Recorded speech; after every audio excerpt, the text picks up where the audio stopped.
여호와께 즐거이 소리칠지어다. 소리내어 즐겁게 노래하며 찬송할지어다. 바다와 거기 충만한 것과 세계와 그 중에 거주하는 자는 다 외칠지어다. 그가 땅을 심판하러 임하실 것임이로다. 그가 의로 세계를 판단하시며 공평으로 그의 백성을 심판하시리로다. 아멘. 이 시간 함께 일어나셔서 찬송 36장 부르시겠습니다.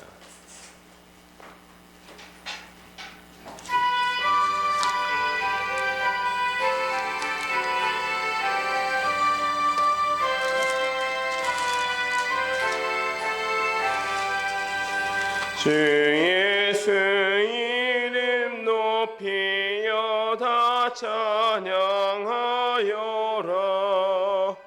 금면류관을 들여서 만유의 주 찬양. 금면류관을 들여서 만유의 주 찬양. 주 예수 당한 고난을 못 잊을 죄인아, 내 귀한 복에 바쳐서 만유의 주 찬양.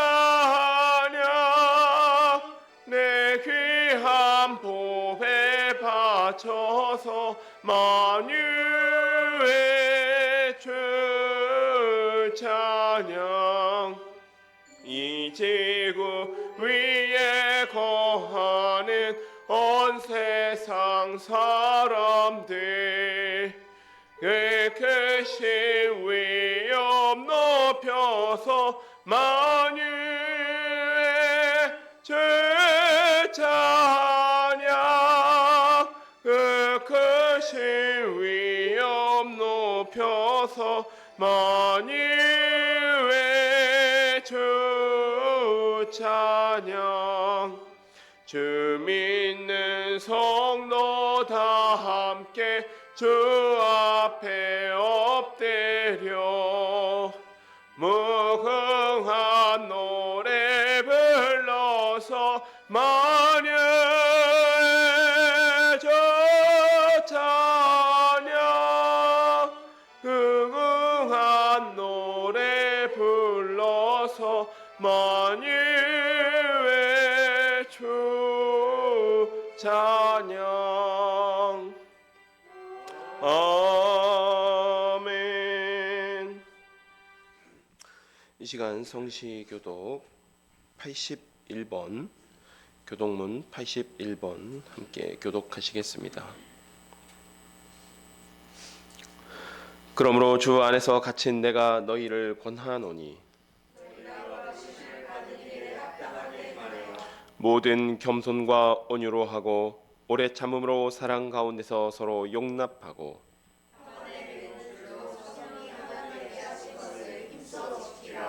몸이 하나요 성령도 한 분이시니 이와 같이 너희가 부르심의 한 소망 안에서 부르심을 받았느니라.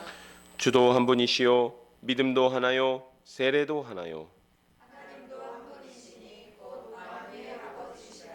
만유 위에 계시고 만유를 통일하시고 만유 가운데 계시도다. 아멘. 사도신경으로 우리의 신앙을 고백하도록 하시겠습니다.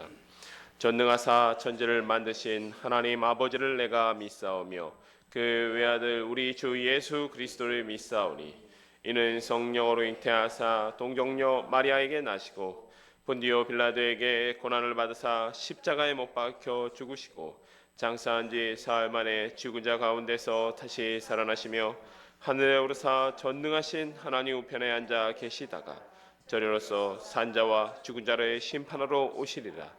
성령을 믿사오며 거룩한 공회와 성도가 서로 교통하는 것과 죄를 사하여 주시는 것과 몸이 다시 사는 것과 영원히 사는 것을 믿사옵나이다. 아멘.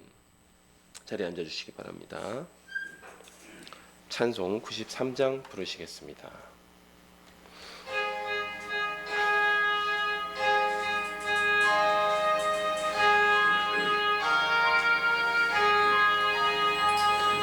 예수는 나의 힘이요 내 생명 되시니 구주 예수 떠나 살면 죄중에 빠지리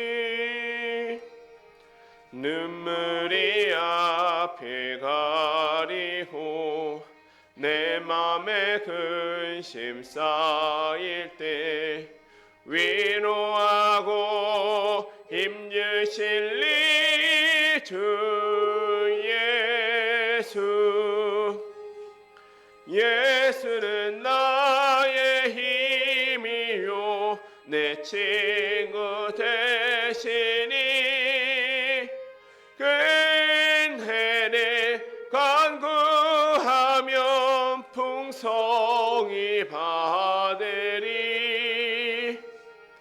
햇빛과 비를 주시니 주수할 곡식만 도다 귀한 열매 주시느니 주 예수 예수는 나의 힘이요 내 기쁨 되시니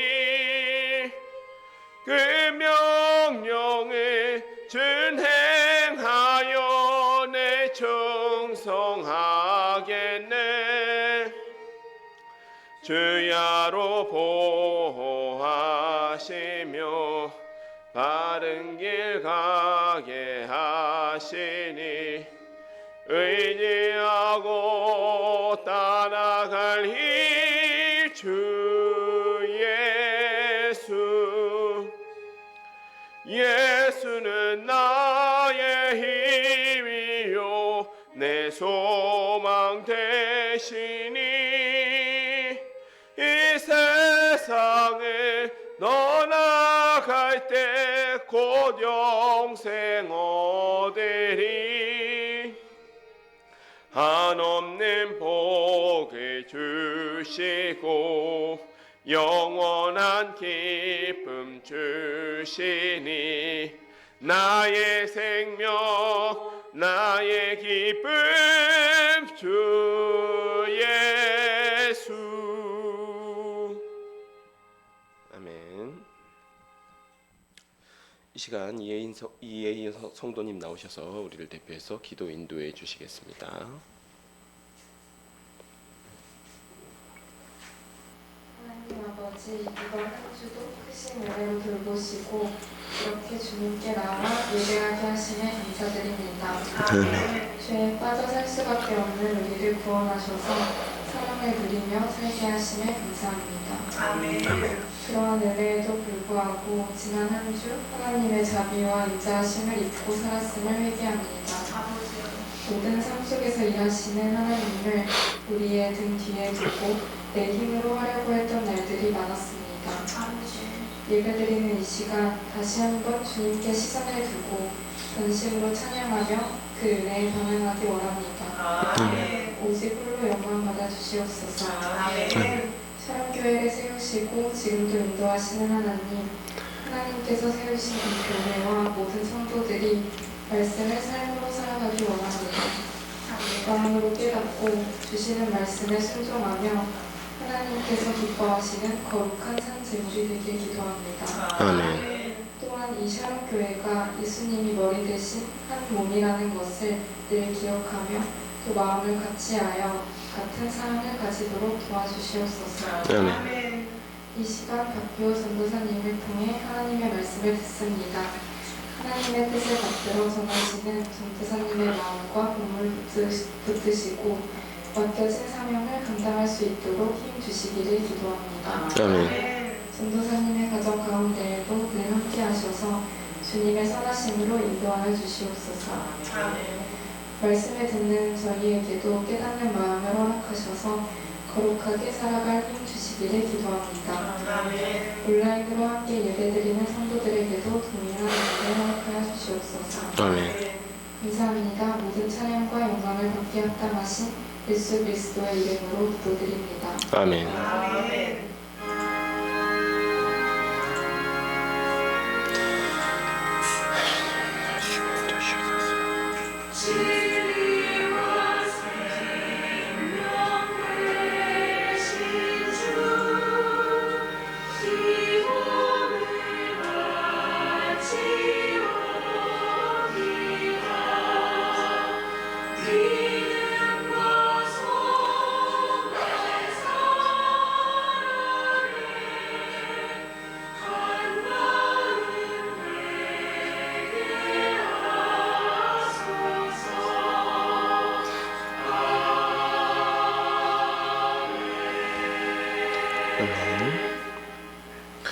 이 시간 우리에게 주신 하나님의 말씀은 마태복음 1장 1절입니다. 신약성경 1페이지에 있습니다. 마태복음 1장 1절, 제가 하나님의 말씀을 받들어 봉독하도록 하겠습니다. 아브라함과 다윗의 자손 예수 그리스도의 계보라. 아멘. 제가 기도하고 말씀 나누도록 하겠습니다. 하나님 아버지, 참으로 감사드립니다. 오늘도 이렇게 귀한 날, 또 아름다운 봄날을 주시고 또 화창한 날씨와 아름다운 자연 가운데서 하나님을 예배할 수 있게 해주시니 감사합니다. 온 우주 만물이 하나님의 영광을 노래하고 찬양하고 있사오니 저희도 이곳 가운데 하나님의 말씀을 듣고 삶 속에서 하나님을 높이며 찬양하고 경외하는 샤론의 가족이 되게 하여 주옵소서. 예수님의 이름으로 기도합니다. 저희가 지지난주에 말라기서까지 살펴보았고, 또 지난주에는 부활절 예배 로마서 말씀 살펴보았습니다.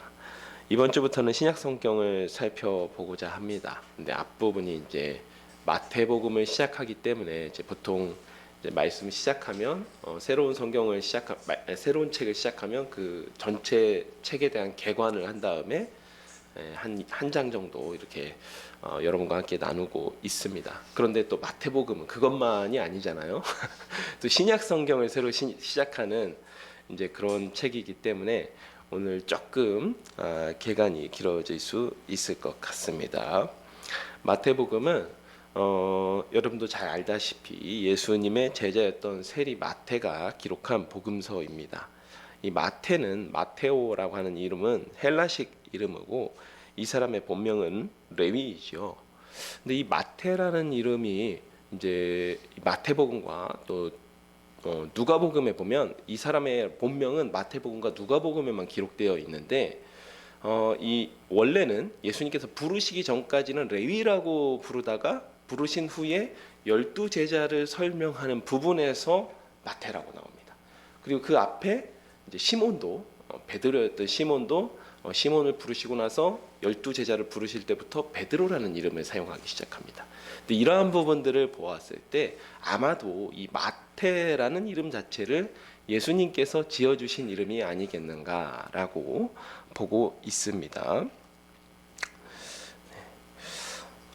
그리고 마태복음이 기록된 시기는 예루살렘 교회가 AD 70년경에는 어쩔 수 없이 흩어지기 시작합니다. 왜냐하면 로마의 티투스 장군이 와서 예루살렘 성을 함락시킵니다. 그때 이제 헤롯 왕가도 거의 이제 멸망하게 됩니다. 헤롯 왕가는 그 이후에 약간 이제 마사다 요새라는 곳에서 이제 항전을 하다가 마지막 마사다 요새까지도 함락되면서 헤롯 왕가가 이제 문을 닫는데요. 그때 일단 AD 70년 때에는 예루살렘이 함락이 되고 예루살렘의 성전이 파괴가 됩니다. 그때 남아 있는 성벽이 이제 지금의 통곡의 벽이라고 하는 그 헤롯 대왕 때 수축했던, 이제 확장했던 그 성벽만 남아 있던 거죠. 그래서 AD 50년 경부터 AD 70년 사이에 기록되었을 것이라고 보고 있습니다. 왜냐하면 이 예루살렘 성전의 파괴는 마태복음에서 기록하지 않기 때문입니다. 이게 왜 중요하냐면 마태 같은 경우에는 굉장히 중요한 신학적 주제가 예언의 성취입니다. 구약 예언의 성취로서 예수 그리스도가 오셨다. 그리고 구약 예언의 수많은 선지자들이 예언하였던 그 예언이 예수 그리스도를 통하여서 성취되었다라는 것을 마태가 직접적으로 성경에 개입해서 이는 이런 말씀을 성취되려 함이라. 오늘 본문 말씀 중에 가장 뒷부분에 임마누엘이라고 하는 예언이 이렇게 성취되었다라는 이제 그런 주해를 본인이 직접 달아놓는 경우도 있고, 직접 달지 않더라도 은유적으로 혹은 암시적으로 그것들을 기록해 놓는 경우가 굉장히 많습니다. 그런데도 마태가 예수님께서 예루살렘 성전이 파괴될 것이라는 것을 예언하였는데도 불구하고 이것을 언급하지 않았다라는 부분에서는 AD 70년 이전에 기록되었을 것이라고 봅니다. 다음으로는 복음서가 이제 4개나 되는 문제가 있죠. 그래서 사실은 이제 신앙의 이제 초신자들 같은 경우는 왜 복음서가 4개나 되냐? 심지어 그것을 모르고 저도 이제 어렸을 때 그런 경험이 있는데 신약성경 읽으라고 해서 읽는데 마태복음 읽고 나서 마가복음 읽는데 똑같은 어디서 본 것 같은 사건이 또 얘기하고 누가복음을 읽는데 또 어디서 본 것 같은 얘기가 나오고 이게 뭐지라고 이게 헷갈렸던 반응이 있는데 사실 이 복음서 4개가 같은 사건을 기록하고 있는 것이죠. 사건을 기록한다기보다는 한 인물에 대해서 기록하고 있는 것입니다. 예수 그리스도라는 분의 행적에 대해서 따라가는데 각자의 신학적인 관점이 매우 다른 것입니다. 예를 들어서 우리 성경 제목은 마태가 기록한 복된 소식이라는 의미에서 마태복음이라고 이렇게 이름을 지어놨는데 사실 원래 헬라어 제목을 보면 마태의 딸은 여기까지만 있습니다. 복음이란 말은 상당히 후대 사본에 첨가되어 있어요. 마태의 딸은 복음서, 마태의 딸은 복음. 이게 후대에 첨가되고 원전에서는 마태의 딸은 딱 여기까지 끝납니다. 마태에 의한 뭐 이렇게 끝나는 것이죠. 즉 복음서의 제목이 갖는 의미는 4명의 저자가 예수님의 이야기를 하면서도 각자의 관점, 어떤 신학적인 관점을 가지고 예수님의 이야기를 풀어가고 있다라는 부분입니다. 그렇기 때문에 이 4가지 관점이 조화롭게 또 통합적으로 우리가 이것들을 어느 것 하나 소홀하게 여기지 아니하고 어느 것 하나 지나치게 강조하지 아니하고 이 4가지 관점을 다 우리가 통합적으로 보았을 때 예수님에 대해서 올바른 관점을 가질 수 있는 것입니다. 또한 이 복음서들 중에서 그럼 어떤 것이 먼저 기록되었느냐라고 할 수 있는데 아마 다수의 학자들은 마가복음이 가장 먼저 기록된 것으로 보고 있습니다. 그리고 마가복음, 마태복음, 누가복음을 공관복음이라고 하는데 이건 사실 하나의 관점을 해서 보고 있다라기보다는 이 마가복음을 베이스로 해서 마태복음과 누가복음이 기록되었을 것이다 라고 보는 부분들이 있습니다. 그런데 이제 어떤 학자들은 이거에 반대하기도 합니다. 왜냐하면 보통은 마가복음이 사건이 굉장히 다 짧습니다. 그러니까 3가지 복음서에 다 기록된 사건이라고 할지라도 마태복음이 가장 짧고 간략하게 기록하고 있어요. 근데 어떤 사건에 대해서는 마태복음보다도 좀 장황하게 기술하는 부분들이 있거든요. 근데 그런 부분들은 잘 성경을 살펴보시면 사실 어떤 신학적인 내용을 마가가 추가적으로 기록했다라기보다는 좀 어떤 주경 상황에 대한 묘사. 이게 좀 마가한테는 죄송하지만 좀 이렇게 이런 묘사들이 많아요. 이를테면 뭐 어떤 옷을 입고 왔다든지 뭐 이런 묘사들이 많기 때문에 후대에 기록한 마태가 조금 좀 불필요한 묘사, 장황한 묘사들은 좀 마태와 누가가 좀 축소시켰을 그런 가능성이 있고 자세한 사실들은 마태와 누가에서 더 좀 세밀하게 기록되어 있는 그런 경향들이 발견되고 있습니다. 예, 마태복음의 주제에 대해서 이제 마태복음에 다시 들어가서요. 마태복음의 주제에 대해서 본문에서 자세히 다루겠지만 가장 중점이 되는 주제는 구약 예언의 성취 그리고 천국입니다. 이 하나님의 나라 혹은 천국이라는 말이 복음서에서 가장 많이 기록된 복음서가 마태복음입니다. 네, 그래서 따로 이제 마태복음 천국복음이다 이렇게 이야기하기도 해요. 그런데 이 2가지 주제가 모두 다 어디에 관련되어 있냐면 유대인과 관련되어 있습니다. 무슨 이야기냐면 구약의 성취를 강조한다라는 의미는 마태가 물론 유대인들에게만 쓴 복음은 아닙니다. 그렇게 착각하시면 안 되는데 마태가 생각한 내가 이 책을 이 기록을 할 때 예수님에 대한 이 기록을 할 때 주로 누가 읽을 것이다 라는 것을 생각을 하고 기록하지 않겠습니까? 그때 주로 생각한 독자들이 유대인이었다라는 거예요. 근데 유대인인데 어떤 여전히 이제 제사 제도를 따르고 율법을 따르는 유대인이라기보다는 전도가 된, 그러니까 기독교라는 예수님을 그리스도이자 주로서 고백하는 그 공동체 안에 있는 유대인들에게 이 복음서를 기록한 것이라고 볼 수 있습니다. 그렇기 때문에 구약을 이미 알고 있다라는 전제가 있는 거예요. 그렇지 않다면 구약의 예언을 아무리 많이 해도 만약에 헬라인에게 구약을 잘 모르는 헬라인들에게, 물론 교회 안에서 구약도 우리가 배우고 공부했겠습니다마는 그에 대해서 확실하게 잘 알지 못하는 헬라인들에게 구약 예언을 아무리 많이 얘기해도 무슨 의미가 있겠습니까? 잘 모르겠죠. 하지만 구약 예언을 구약에 있는 구약 성경을 아주 잘 알고 있는 사람들에게 전달한다, 예수님에 대한 이야기를 한다라고 했을 때는 당연히 구약 예언이 예수 그리스도를 통해서 성취되었다라는 사실을 강조하게 되는 것입니다. 천국도 마찬가지예요. 무슨 이야기냐면 구약과 신약 사이에, 제가 말라기서 마지막에서 이야기하는데 400년 그 이상의 공백 기간이 있습니다. 근데 이 시간이 사실 유대인들에게 있어서는 굉장히 비참한 시간이었어요. 주변에 여러 강대국들이 유대 지역을 장악하고, 그 다음에 또 유대 지역이 전쟁터가 되고, 또 그 유대 지역을 장악한 강대국이 바뀜에 따라서 또 유대인들은 새로 그 지배자에게 줄을 서야 되고 그 통치에 맞춰야 되는 굉장히 비참한 시절이었습니다. 그러다 보니까 유대인들 사이에서 어떠한 사상, 제가 사상이라고 이야기했습니다. 무엇이 발전했냐면 메시아 사상이 발전합니다. 무슨 얘기냐면 구약 시대에서 메시아라는 것은, 사실 메시아가 오셔서 이 이스라엘을 구원하실 것이라는 그 사상은 다니엘서 일부에서만 발견돼요. 다니엘서 일부에서만. 왜냐하면 메시아라는 것은, 구약 시대의 메시아라는 것은 이 기름 부음을 받았다라는 의미인데 직책을 의미했습니다. 왕, 제사장, 선지자. 구약 시대의 메시아는 그런 의미였거든요. 그런데 이 메시아가 와서 이스라엘 백성을 구원해 주실 것이다라는 사상은 이 굉장히 비참한 시절, 어두운 시절, 식민지의 시절에 많이 발전했던 사상입니다.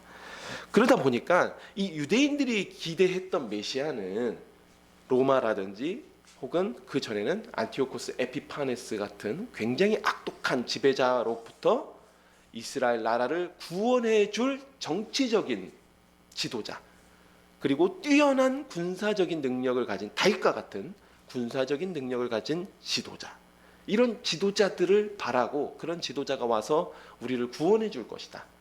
그리고 우리 성경에는 들어와 있지 않지만 수많은 가짜 예언자들이, 유대인들의 가짜 예언자들이 나와서 그런 예언자들, 그 지도자가 와서 우리를 구원해 줄 것이라는 예언을 많이 했던 것이죠. 우리가 봤을 때 가짜 예언자죠. 성경에 이야기하지 않고 있기 때문에. 즉 그렇기 때문에 이들이 기대했던 메시아는 우리의 나라를 되찾아줄, 국권을 되찾아줄 그런 메시아를 기대했다라는 거예요. 근데 마태가 이야기한 거는 구약 시대에 예언했던, 구약 시대의 선지자를 통해 예언했던 그 메시아는 예수 그리스도다. 다만 그가 우리에게 회복시켜줄 나라는 이 나라가 아니라 이 땅에 있는 이스라엘 나라, 다윗 왕조를 우리에게 되찾아주는 것이 아니라 우리에게 약속하신 나라는 저 하늘나라, 천국이다. 이걸 강조하기 위해서 마태복음에서 마태는 천국이라는 단어를 굉장히 많이 사용하고 있습니다. 천국, 이제 우리 한자로 간략하게 이야기해서 천국, 이제 하늘나라예요. 하늘나라를 그렇게 많이 이야기하고 있는 복음이 마태복음이라고 할 수 있습니다. 그래서 이 두 가지 관점, 구약 예언의 성취자 예수 그리스도, 그리고 그분께서 이 이스라엘 백성에게 되찾아 주실 나라 천국, 하늘나라, 우리는 하늘나라의 백성이다라고 하는 것입니다. 자, 그 다음에 이 마태복음의 결론인데, 그래서 마태복음의 결론이 어떻게 되냐? 놀랍게도 가서 모든 민족으로 제자 삼으라라는 것으로 끝나요. 무슨 얘기냐면 유대인들이 대상이라고 했잖아요. 유대인들은 유대인의 나라를 되찾아주기를 소원했고 갈망했던 것입니다. 메시아가 와서. 그런데 메시아가 와서 정말 우리에게 이루어줄 나라는 이 땅의 나라가 아니라 저 하늘 나라이다. 그렇다면 이제 우리 유대인들이 어떻게 해야겠냐? 더 이상 그 하늘 나라를 우리의 것으로만 여기지 말고 예수님께서 말씀하신 대로 가서 모든 민족으로 제자를 삼아서 그 하늘 나라의 백성으로 삼아야 된다. 굉장히 선교 중심적이죠. 그래서 굉장히 이 하늘나라의 복음을 전하면서 그 복음이 모든 민족으로 하여금, 모든 백성을 하여금 받아들이게 하는 그런 굉장히 선교 중심적인 지향적인 복음서가 마태복음이라고 할 수 있습니다. 자, 그리고 여기까지 이제 마태복음 개관을 하고요. 복음서의 첫 시작, 그 다음에 신약 성경의 첫 시작이다 보니까 개관이 약간 길었습니다. 평소보다. 더 자세한 내용들은 이제 우리 본문을 살펴보면서 살펴보도록 하겠습니다. 마태복음 1장 1절입니다. 아브라함과 다윗의 자손 예수 그리스도의 계보라. 우리가 사전적인 마태복음에 대한 지식이 없는 상태에서 마태복음을 읽을 때 가장 당황하는 부분이 바로 1장이죠. 족보 얘기가 갑자기 나오고, 저도 이제 어렸을 때 마태복음 읽을 때 항상 의문이었던 게 왜 마태라는 분은 이렇게 족보만 이렇게 장황하게 기술했을까? 장황하게 여기다 왜 쓰지? 이런 생각을 저도 가지고 있었거든요. 17절까지 누가 누구를 낳고가 계속해서 반복합니다. 사실 어떤 이러한 지식이 없는 상태에서 보면 굉장히 지루하고 큰 의미가 없어 보이는 부분입니다. 그렇기 때문에 큰 감동 없이 눈으로만 읽고 지나가는 구절이 마태복음의 시작 부분이라고 할 수 있죠. 그런데 모든 복음서의 시작 부분은 굉장히 중요합니다. 왜냐하면 이 시작이 특별히 1장 1절이 그러한데, 우리 복음서 기자들의 입장에서 예수님에 대한 이야기를 쓰려고 할 때 글의 시작을 어떻게 해야 될까라고 얼마나 고민하겠습니까? 그리고 성령님께서 인도하시는 가운데, 성령님께서 영감을 주시는 가운데 기록한 것이 바로 1장 1절이라는 것이죠. 그래서 아무 의미가 없는 복음서의 시작이라는 것은 없습니다. 그래서 마태는 아브라함과 다윗의 자손 예수 그리스도의 계보라라고 시작하고, 요한은 태초에 말씀이 계시니라. 굉장히 의미심장하죠. 의미심장하게 시작하는 것입니다. 글의 시작을 그래서 복음서 1장 1절은 복음서 전체의 주제를 나는 앞으로 예수님의 이야기에 대해서 이렇게 풀어가겠다라고 하는 전체 주제와 맞닿아 있습니다. 결국 1장 1절은 단순하게 예수님의 족보, 그러니까 예수님께서 어떤 혈통을 타고 나셨는지에 대해서 보여주는 것 같지만 그보다 훨씬 중요한 의미가 있습니다. 먼저 이스라엘 민족의 조상이었던 아브라함에 대해서 이야기를 하고 있어요. 아브라함은 이스라엘 민족의 조상이기 때문에 그의 첫 머리에 이름이 올랐을까요? 물론 그런 측면이 있지만 더 중요한 부분이 있습니다. 이 땅 위에 이스라엘이라는 민족이 발생하게 된 시작에는 아브라함과 하나님의 언약이 있었다라는 거예요. 아브라함이 하나님과 언약을 맺었습니다. 이제 창세기 15장에 보면 이 언약이 나오고, 하나님께서 횃불 같은 모습으로 나타나셔서 재물 사이를 홀로 왕복하시면서 그 언약을 확증하십니다. 그래서 이것을 따로 횃불 언약이라고도 이야기를 하는데, 이 언약의 핵심이 무엇이냐면 내가 너에게 씨를 주겠다. 자손이라고 안 했어요. 씨라고 했습니다. 씨를 주겠다. 그리고 내가 너에게 땅을 주겠다. 그 땅은 어떻게 성취됐습니까? 가나안 땅을 여호수아가 정복하게 되면서 그 이후로부터 그 땅이 성취되었습니다. 그 다음에 씨를 주겠다. 처음에는 이삭인 줄 알았어요. 합법적인 씨. 그래서 처음에 그래서 아브라함이 아무리 기다려도 자손이 생기지 않자 하갈이라는 여종을 취하여서 이스마엘을 낳죠. 이 언약을 받고 난 다음 일입니다. 그러자 하나님께서 다시 나타나셔서 그 아이 아니다. 그 아이 아니고 진짜 언약의 씨는 따로 있다 라고 말씀하시고, 아브라함 99세 때 다시 한번 언약을 하시고 100세 때 이삭을 낳았습니다. 그런데 그 이삭조차도 표면적인 언약의 성취는 될 수 있지만 진짜 성취는 아니라는 거예요. 궁극적인 성취는 예수 그리스도를 통해서 아브라함과의 언약, 횃불 언약이 완성되었다라는 것을 지금 여기에 이야기하고 있는 것이에요. 이것을 헬라인들이라면 못 알아듣겠죠.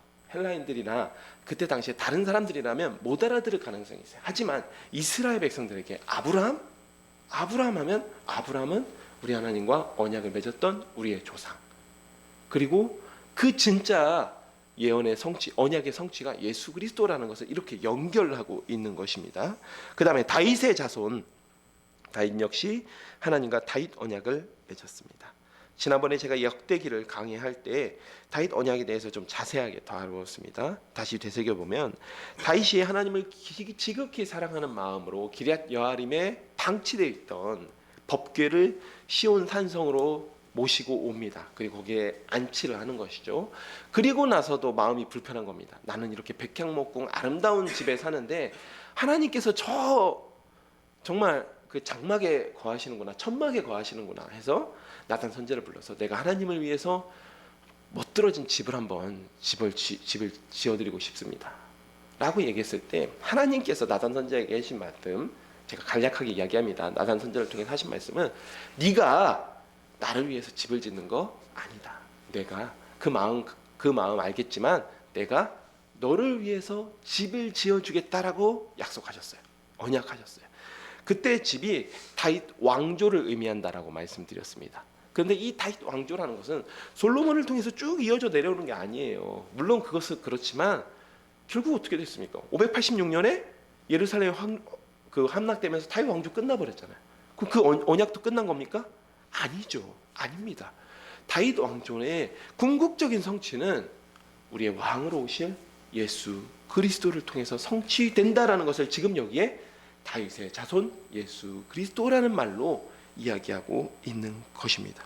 그리고 마지막 예수 그리스도, 우리에게 너무 익숙한 호칭이지만 여기에도 마태의 신학적인 의도가 숨어 있습니다. 헬라어로 크리스토스라는 말이 흔한 말은 아닙니다.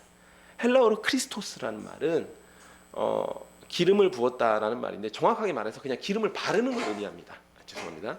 기름을 그냥 몸에 바르는 거. 예를 들어서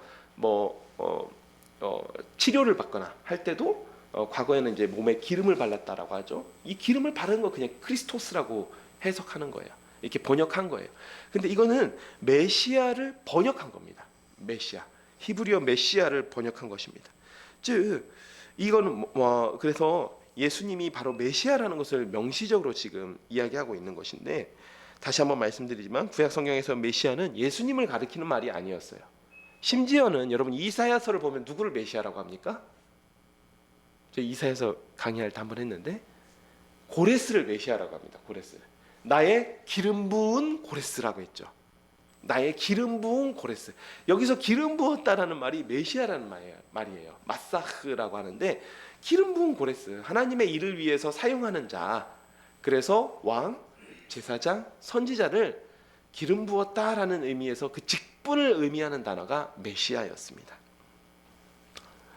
그런데 이 직분을 의미하는 이 메시아가 다니엘서 9장 25절에서 26절, 나중에 이제 예배 끝나고 한번 찾아보십시오. 거기에서는 이스라엘 백성을 구원할 자, 그렇게 구원하기 위해서 내가 기름 부은 자라는 예언으로 나타나기 시작합니다.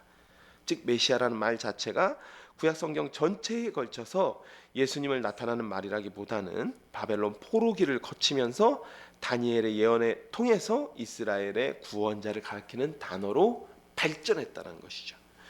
예수님 시대의 사람들은 메시아 사상에 훨씬 익숙했습니다. 왜냐하면 말라기를 통해서 살펴보았지만 아까도 400년이 넘는 시간 동안에 하나님의 말씀이 내려오지 않고 강대국들의 지배를 받으면서 정치적인 메시아, 군사적인 메시아, 우리 민족을 다시 다윗 왕조로 회복시켜줄 강력한 지도자, 리더, 이런 사람들을 고대했다라는 것이죠. 그래서 지금 마태는 여기에 예수 그리스도는 메시아다, 예수 그리스도는 메시아다, 너무나 그때 당시 사람들이 바라고 고대했던 메시아, 그게 바로 예수 그리스도이다라는 말입니다. 그 다음에 심지어는 예수라는 이름 자체도 헬라어 음역입니다. 여호수아의 음역이죠.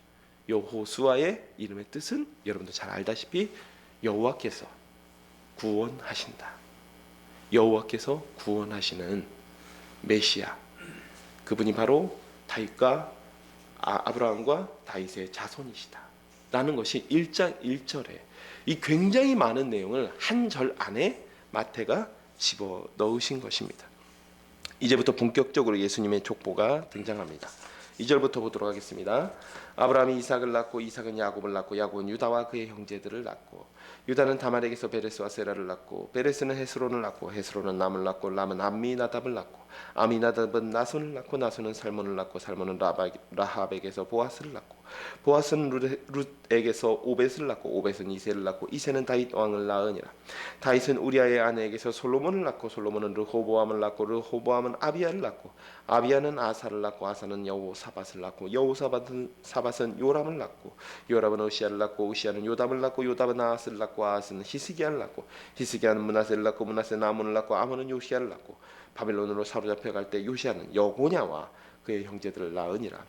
바벨론으로 사로잡혀간 후에 여고냐는 스알디엘을 낳고 스알디엘은 스룹바벨을 낳고 스룹바벨은 아비훗을 낳고 아비훗은 엘리야김을 낳고 엘리야김은 아소르를 낳고 아소르는 사독을 낳고 사독은 아킴을 낳고 아킴은 엘리웃을 낳고 엘리웃은 엘라사를 낳고 엘라사는 mat단을 낳고 mat단은 야곱을 낳고 야곱은 마리아의 남편 요셉을 낳았으니 마리아에게서 그리스도라 칭하는 예수를 낳으시니라. 그런즉 모든 대수가 아브라함부터 다윗까지 14대요 다윗으로부터 바벨론으로 사로잡혀 갈 때까지 14대요 바벨론으로 사로잡혀 간 후에 그리스도까지 14대더라. 이 족보는 14대씩 3부작으로 구성이 되어 있습니다. 처음에는 아브라함부터 다윗 왕까지의 이스라엘 역사, 이스라엘 민족이라는 역사가 시작된 후부터 그 시작부터 다윗 왕조에 이르기까지의 시간, 왕정이 시작되기까지의 시간을 다루었고, 그 다음은 다윗부터 여호야긴까지 이 부분은 다윗 왕가가 본격적으로 이스라엘을 다스리기 시작했다가 멸망한 시기까지 왕국기를 다루고 있습니다. 그러다가 마지막으로 바벨론 포로로 여고냐가 끌려가고 이스라엘 나라와 다윗 왕조는 역사 속으로 사라집니다. 마지막은 여고냐부터 예수님까지의 시기입니다.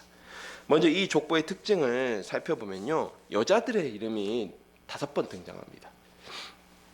다말, 라합, 룻, 우리아의 아내 마리아 5사람이 등장합니다.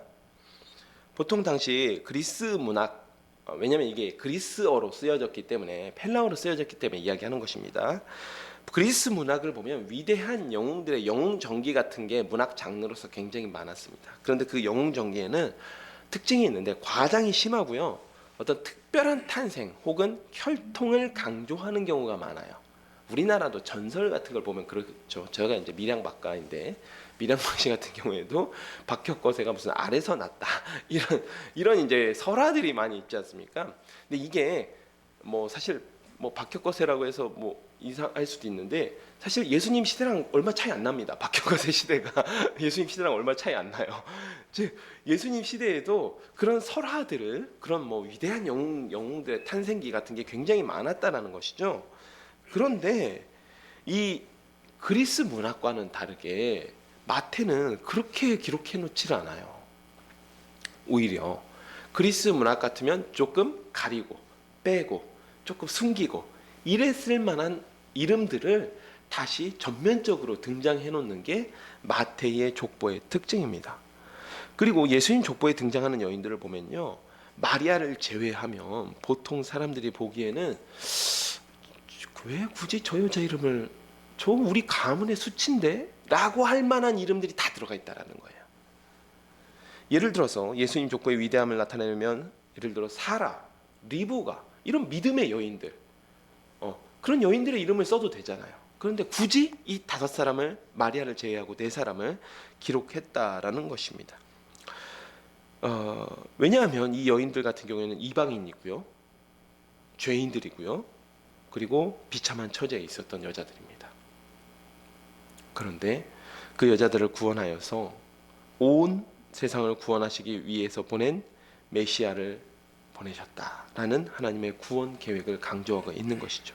조금 더 자세히 살펴보면 다말은 유다의 이방인 며느리였습니다.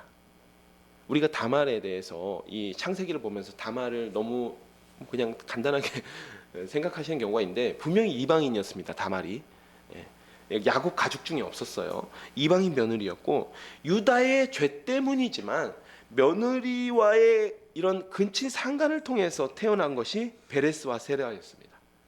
그리고 라합은 이방 여자 여리고 기생이었습니다. 우리 성경이 굉장히 완곡하게 표현하고 있는 것이지 사실은 몸을 파는 매춘부였어요. 그리고 그와 결혼한 살몬은 아마도 여호수아가 가나안 땅을 정탐하기 위해 보낸 2명의 정탐꾼 중 한 명으로 보입니다. 그리고 여리고에서 이 살몬을 숨겨준 것을 계기로 두 사람이 가정을 이룬 것으로 보여요. 자, 그리고 여리고성이 함락되는 과정에서 라합이 대단한 믿음을 보여준 것은 맞지만 이방 여자이자 매춘부였던 그 여자와의 관계를 통하여서 예수님의 족보에 기록된 것은 구원의 과정에서 과거의 죄, 과거에 비참했던 상황들 하나님께서 묻지 않으신다라는 것이죠. 그리고 그 모든 것을 사용하여서 다른 사람들은 부끄럽게 여길 만한 과거이지만 하나님께서는 그 모든 것을 사용하여서 예수 그리스도를 우리 그 자기 백성을 죄에서 구원하실 예수 그리스도를 보내셨다라는 하나님의 은총을 나타내고 있는 것입니다.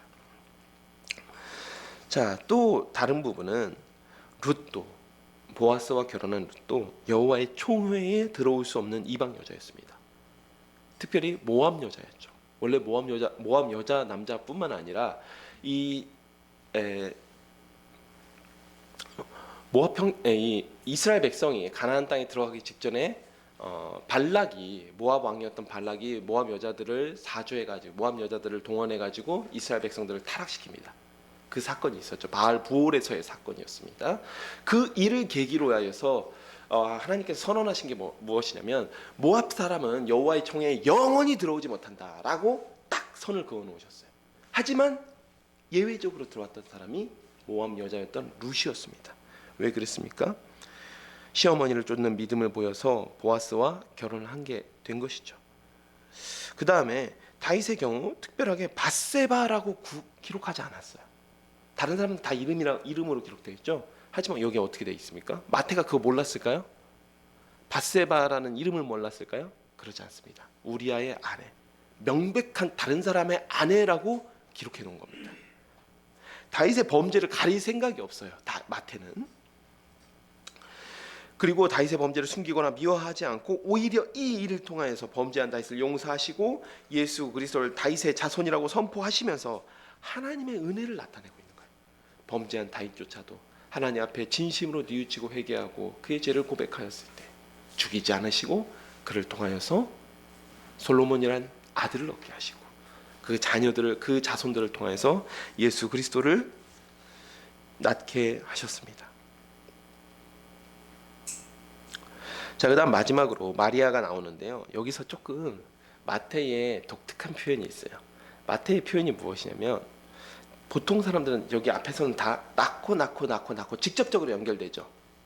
예, 제가 무엇을 이야기하냐면 다윗은 솔로몬을 낳고 솔로몬은 르호보암을 낳고 이렇게 직접적으로 연기되는데 이 17절에서는 마리아의 남편 요셉을 낳았어요. 야곱은 마리아의 남편 요셉을 낳았고 마리아에서 그리스도라 칭하는 예수가 나셨습니다. 여기 요셉이 직접 연결되나요? 잘 보십시오. 요셉이 예수님을 낳았다라는 말이 있나요? 없습니다. 없어요. 요셉은 마리아에게서 예수 그리스도를 낳았습니다. 그리고 이 낳았다라는 말은요, 직접 출산을 의미하는 것이기도 하지만 정확하게 말하면 계승을 의미합니다. 가문을 계승했다. 이 의미가 더 강합니다. 즉 마태는 여기서 뭘 의도하고 있냐면요, 요셉이 예수님의 혈통적인 아버지라는 것을 언급하는 것을 피하고 있는 거예요. 요셉의 가문을 계승한 건 맞아요. 요셉의 가문.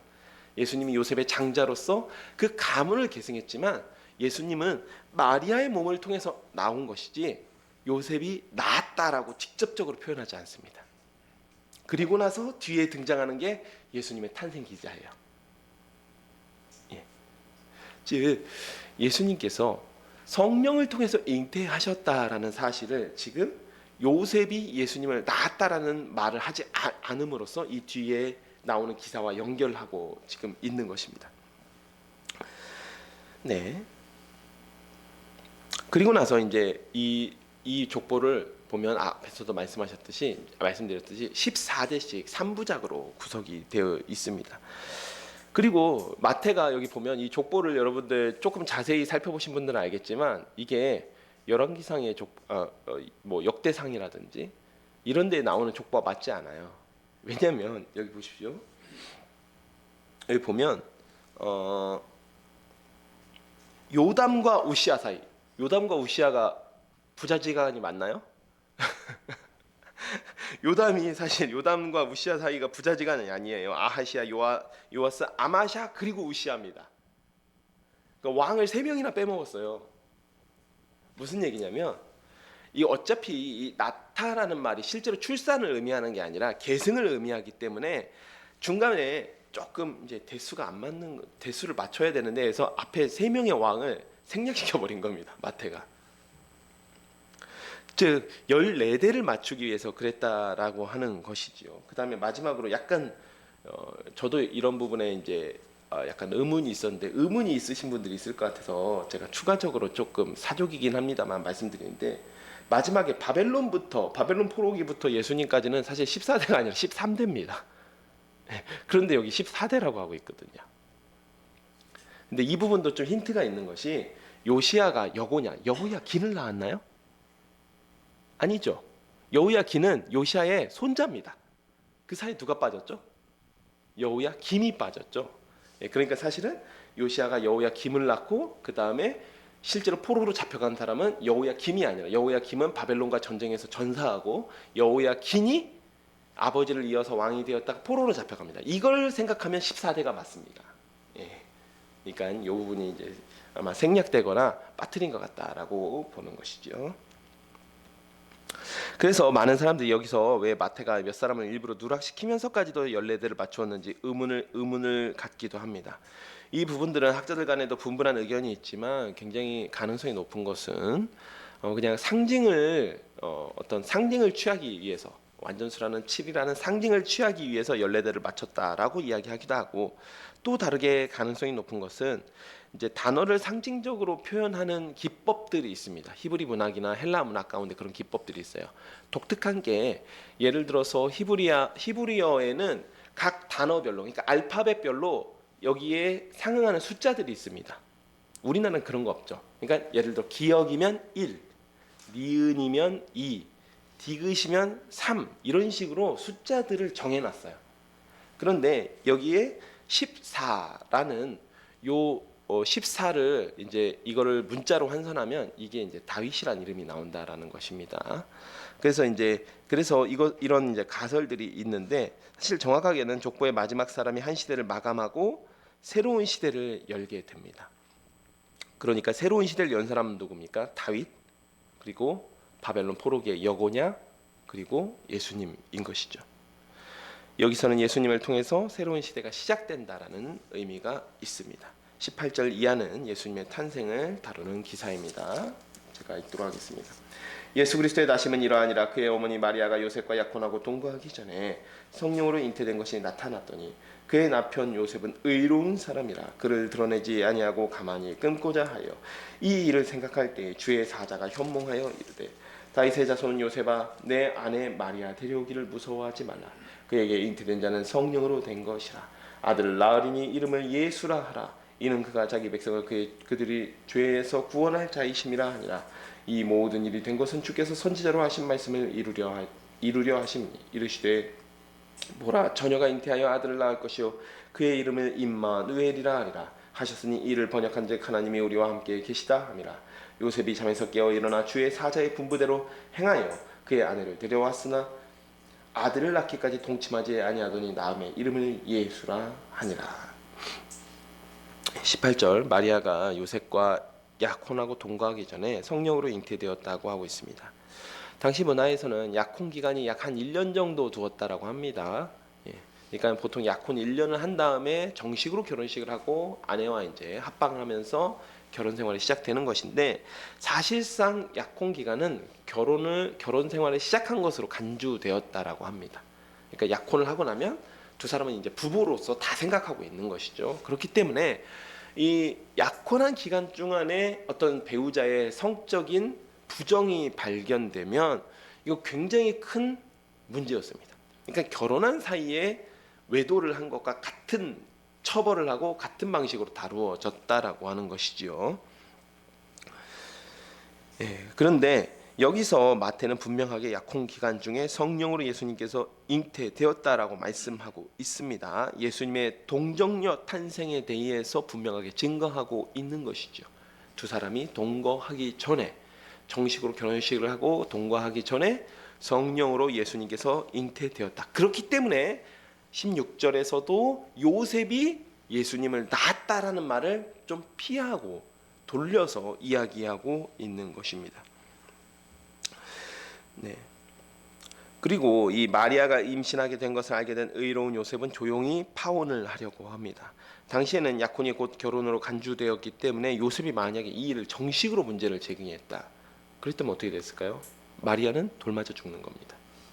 당연히 그 부정이 인정되고 배가 불러오는데 그 부인할 수 없죠. 그리고 돌맞아 죽는 것입니다. 그러나 요셉은 그렇게 하지 않았습니다. 20절에 이 일을 생각할 때는 요셉이 사실 이혼을 하기로 결정했던 것 같아요. 그래서 조용히 끊어내고자 하여, 즉 파혼을 하고자 마음에 결정을 했을 때에 그날 밤에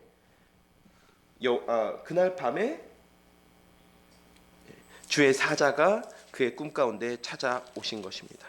그리고 마리아가 성령으로 잉태되었다라고 말씀하십니다. 그리고 그 이름을 여호수아 예수라고 하라라고 말씀하시죠. 여호와께서 그 백성을 구원하시는데 이방 나라로부터 구원하시는 게 아니라 그 백성을 그의 죄에서 구원하신다라는 사실을 분명하게 계시하고 있습니다. 여기서 얘기하죠. 그가 자기 백성을 그들의 죄에서 구원할 자이심이라. 그래서 그 이름을 여호수아라고 해라라고 말씀하신 것이죠. 22절은 마태가 직접 개입해서 이 일을 해설하는 것이에요. 해설하는 것인 게 이게 마태복음의 독특한 특징입니다. 독특한 특징이에요. 마태는 구약을 인용하기 위해서 본문에 직접 개입하는 경우가 많습니다. 이사야 7장 14절을 인용하는데, 이사야서 원문에서는 이 구절이 사실 처녀가 아니에요. 처녀가 아니고 알마라고 하는데 젊은 여성을 의미합니다. 젊은 여성. 다만 이 젊은 여성 알마라는 단어가 다른 성경에서는 한 번도 어떤 결혼한 여자라든지 부인, 어떤 유부녀를 의미하는 단어로 사용된 적은 없습니다. 그냥 젊은 여자라는 표현이에요. 다만 여기서 마태가 처녀라고 기록한 이유가 있는데, 이 부분은 다른 신약 성경을 우리가 이야기할 때도 좀 더 필요한 사전 지식 같은 제가 먼저 말씀드리는데, 이제 신구약 중간기 기간 동안에요, 이 히브리어 구약 성경 있죠. 히브리어 구약 성경이 헬라어 구약 성경을 바뀝니다. 왜냐하면 그때 당시에 이미 이 유대 지방이 상당히 헬라 문화 영향을 많이 받아서 헬라어를 많이 사용하기도 했고, 그 다음에 헬라 문화권에 가서 살고 있는 유대인들이 많았던 거예요. 그러다 보니까 이 히브리어 자체다가 사실 그때 당시에는 이제 발음 자체도 조금 어려웠고 발음 자체가 많이 이제 사라져가는 추세였기 때문에 새로운 세대를 위해서 구약 성경을 히브리어로 번역할 필요가 있었습니다. 이거는 우리 기독교인들이 했던 게 아닙니다. 유대인들이 한 거예요. 그래서 70인역이라고 하는 구약 성경을 헬라어로 번역한 성경들이 이미 있었습니다. 그리고 신약 성경의 저자들, 신약 성경의 기자들은 구약 성경, 히브리어 구약 성경을 직접 인용하는 것이 아니라 대부분 보면 70인역을 인용하고 있어요. 70인역. 그러니까 이미 헬라어로 번역된 구약 성경, 유대인들에 의해서 헬라어로 번역된 구약 성경을 인용한 것이 신약 성경에 있는 인용들이라는 것이죠. 그래서 저도 이제 신약 성경에 읽다 보면 이제 뭐 시편에 일렀으되 뭐 하면 이런 식으로 이제 뭐 선지자들이 일렀으되 왜 이게 구약 성경에 정확한 그 말을 갖다 쓰면 될 텐데 이게 약간 이 토시나든지 이런 것들이 조금 인용할 때 좀 달라질까, 말씀이 약간 달라질까라는 의문을 가진 적이 있었는데 구약 성경을 직접 인용한 게 아니라 70인경 번역본을 인용했기 때문에 그 표현이 조금씩 달라진 부분이 있다라는 것입니다. 근데 여기서는 무엇이냐면 70인경에서 70인역에서 이사야서를 번역할 때에 이 부분을 처녀로 번역했어요. 이 부분을 젊은 여자 이렇게 번역하지 않고 그냥 처녀로 이렇게 번역해 놓은 겁니다. 그러다 보니까 이 마태가 이 부분을 인용할 때 처녀가 잉태하여 아들을 낳으리니 그 이름을 처녀가 잉태하여 아들을 낳을 것이요 그의 이름을 임마누엘이라 하리라. 이렇게 그냥 인용을 해버린 것이죠. 70인역을 바로 인용을 해버린 겁니다. 결국 이사야 선자가 임마누엘의 예언을 할 때는 아하스 왕 때 이방 나라의 침입에서 북이스라엘과 아람의 연합군이었죠. 하나님께서 이스라엘을 구원해 주시겠다, 유다를 보호해 주시겠다는 표징으로서 임마누엘이라는 아이가 태어나게 하셨다. 바로 이 사건과 예수님이 태어난 사건은 동정녀 탄생은 유비가 있다라고 지금 이야기를 하고 있는 것입니다. 이 시간은 이제 여기까지 살펴보도록 하겠습니다. 이제 신약 성경의 첫 시작이고 또 마태복음의 첫 시작이다 보니까 좀 사전 지식이 너무 많지 않았나. 제가 많이 생략을 했습니다. 사실 저희 아내와 이야기를 하면서 이 부분은 너무 깊은 것 같고 너무 학술적인 것 같고 그러면 제가 좀 많이 뺐습니다. 많이 빼고 최대한 정말 마태복음과 또 신약 성경을 이해하는 데 필요한 부분들만 이야기를 했지만 어땠는지 잘 모르겠습니다. 다만 마태복음 1장에서 17절까지 1장 1절에서 17절까지의 별칭이 있는데 바로 기원의 책이라고 합니다. 우리 성경은 계보라고 번역을 했지만 기원의 책이라고도 번역을 할 수가 있습니다. 이 기원의 책에서는 예수님의 기원, 정체에 대해서 이야기를 하고 더 나아가서 예수님의 세계에 대해서 말씀을 하고 있습니다.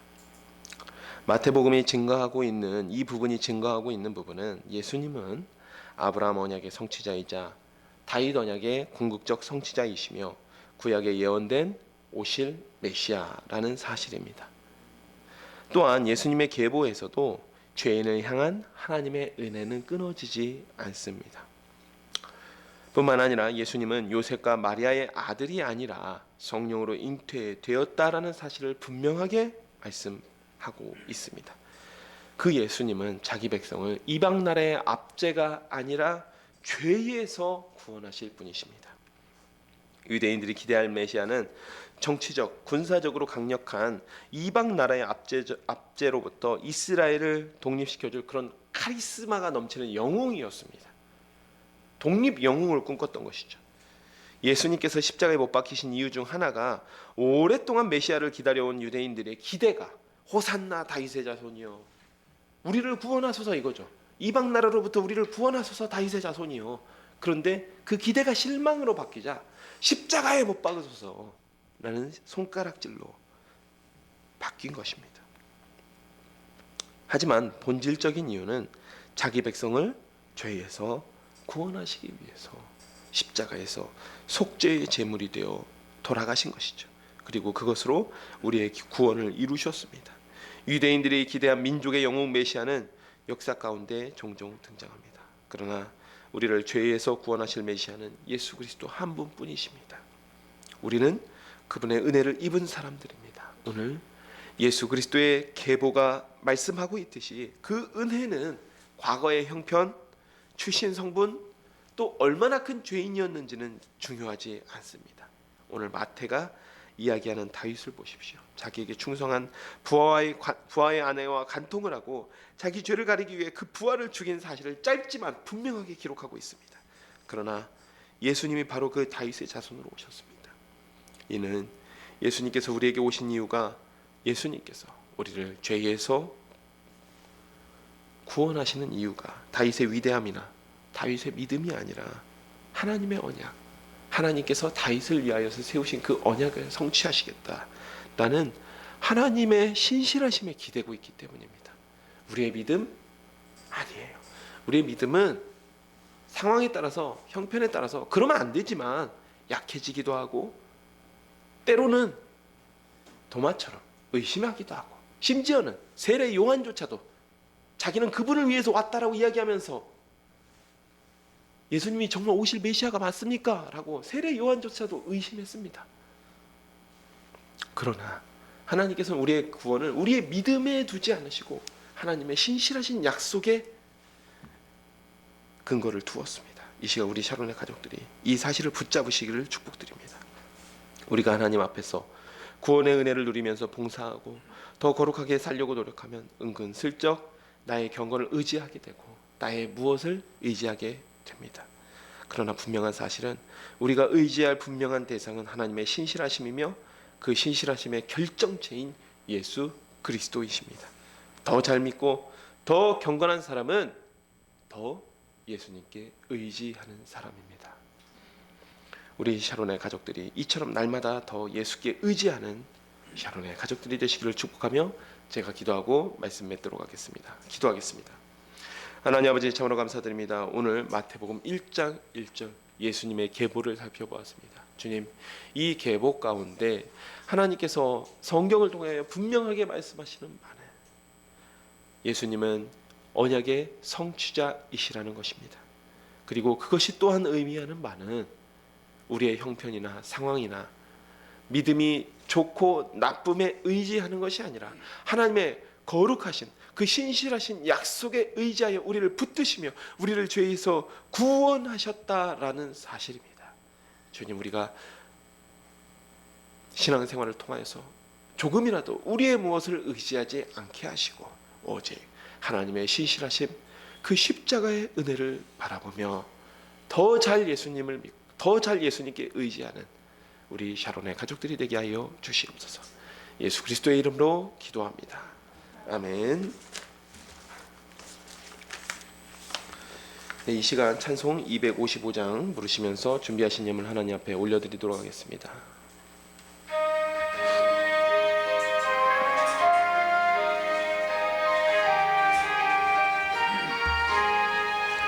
너의 죄 흉악하나 눈과 같이 희겠네. 너의 죄 흉악하나 눈과 같이 희겠네. 죄의 비 흉악하나 희게 되리라. 주홍빛 같은 내 죄, 주홍빛 같은 내 죄 눈과 같이 희겠네. 눈과 같이 희겠네. 악한 죄 벗으라고 주님 노래 부르네. 악한 죄 벗으라고 주님 노래 부르네. 하나님 크신 사랑 아니옵소라. 악한 죄 벗으라고 악한 죄 벗으라고 주님 노래 부르네. 주님 노래 부르네. 너의 죄 사의 주사 기억 아니하시네. 너의 죄 사의 주사 기억 아니하시네. 불쌍한 사람들아 오라 하시네. 너의 죄 사해 주사 너의 죄 사해 주사 기억 아니하시네. 기억 아니하시네. 아멘. 이 시간 드려진 헌금을 위해서 제가 기도하도록 하겠습니다. 주님, 아버지 하나님 감사드립니다. 오늘 저에게 주님을 예배할 수 있는 은혜를 누리게 하시니 감사드립니다. 주님, 저희가 주님의 보좌 앞에 나오면서 주님께서 베풀어 주신 모든 축복 가운데 물질의 일부를 구별하여 나왔습니다. 이 물질 기뻐 받아주시었고 이 물질 사용되는 곳마다 자기 백성을 죄에서 구원하려 이 땅에 오신 예수 그리스도의 그 사랑과 그 은혜와 그 놀라우신 하나님의 축복이 세상 곳곳에 전해지게 하여 주시옵소서. 예수 그리스도의 이름으로 기도합니다. 아멘. 오늘 우리 샤롬교회 예배에 참석하신 여러분 모두를 주님의 이름으로 환영하며 하나님의 은혜와 진리가 함께 하시기를 축복합니다. 예배 참석이 어려운 분들은 유튜브에서 인천 샤롬교회 라이브로 함께 예배에 참여하실 수 있습니다. 예배 시작 20분 전에 오셔서 기도로 예배를 준비합시다. 그리고 여러분 기도하실 때마다 주보 뒤편에 있는 우리 교회 기도 제목을 보시고 함께 기도해 주시면 감사하겠습니다. 이 시간 함께 일어나셔서 찬송 3장 부르신 후에 주기도문으로 예배 마치도록 하겠습니다.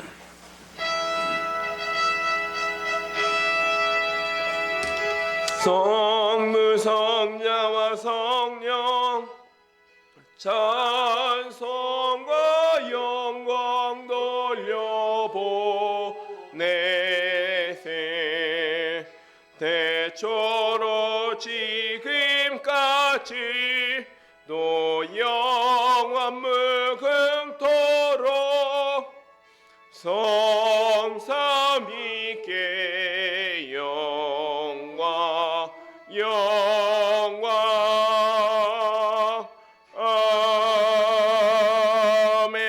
아멘.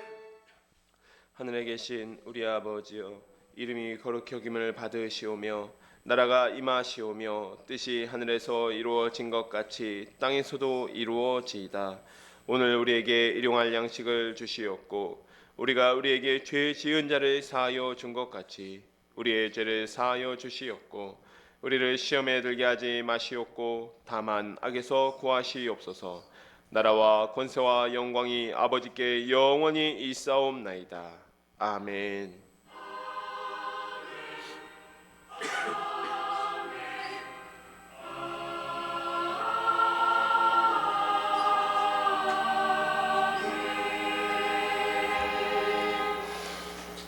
네, 예배 마쳤습니다. 하나님께 영광과 감사의 박수 올려드리겠습니다.